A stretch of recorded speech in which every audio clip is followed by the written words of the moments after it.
What are the odds of me being murdered, or me murdering somebody, or me ending up in jail?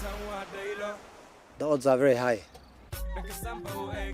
I ain't gonna say I was the best guy, and I ain't gonna say I was the worst guy.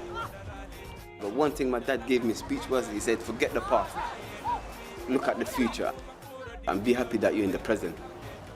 The present for these boys is 6,000 miles from London, on a beach in Kismaayo in southern Somalia.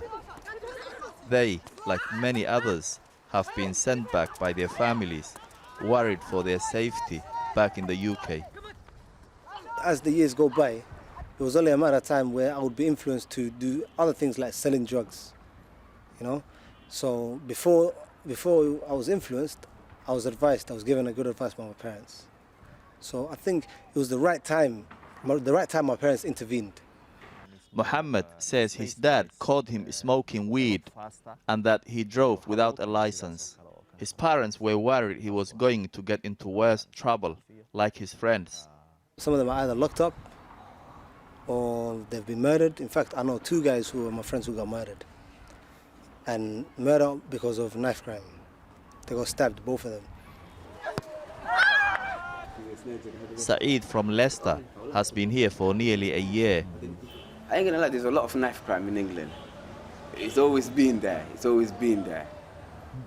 But it seems things are getting out of hand now. Yeah, but you know what? It's madness, I ain't gonna lie, it's madness. To see that, to be involved, to see your brother get your friend getting stabbed, to see your cousin getting stabbed, all kind of troubles. So you know what? Don't have a fikiro, don't have a katko. Because خوف كله تبنتي سما خالي كرتي. مسؤول منو خوني كرتي. هذا إسكا فكر. In Kismaayo, they've met boys like them, boys of the diaspora from countries like Canada, America and Australia. I've had my share of run-ins with Allah. I have. Not things that I'm proud of, but alhamdulillah, you know, those are experiences that you learn from, you know. Abdi Malik came from Canada last year.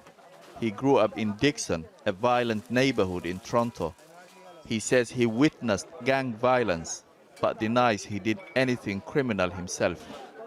I've seen them guns, I've seen drugs, I've seen dead bodies, I've seen people shot in front of me, you know? But I'm sure other people from the outside looking in, 100% they would say, oh, this guy is a gangster, you know? But coming back to Somalia has been challenging. These government soldiers are battling against Al-Shabaab fighters linked to Al-Qaeda, who regularly carry out attacks, mostly in the capital Mogadishu.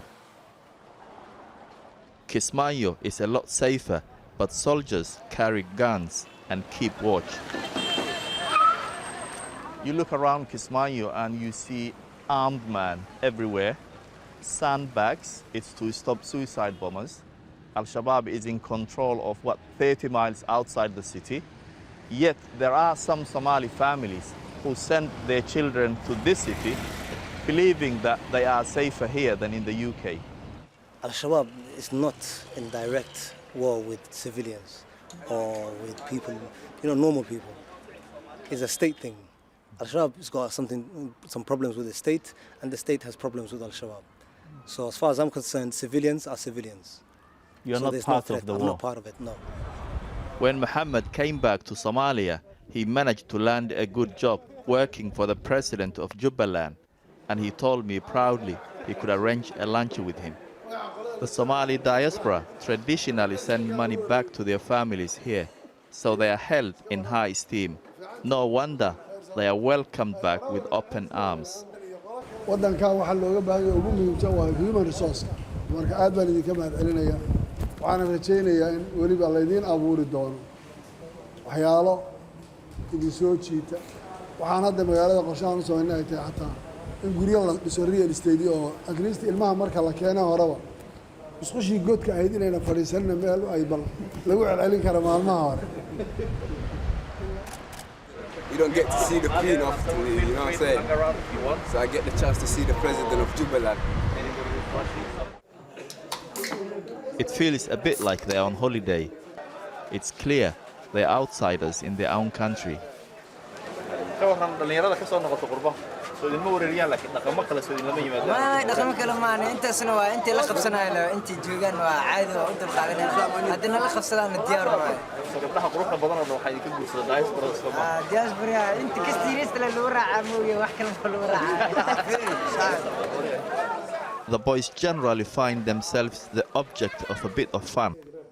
At a local youth center, they try to chat to girls who just laugh at their attempts to speak proper Somali. دخن علس ده دخن علس دخن علس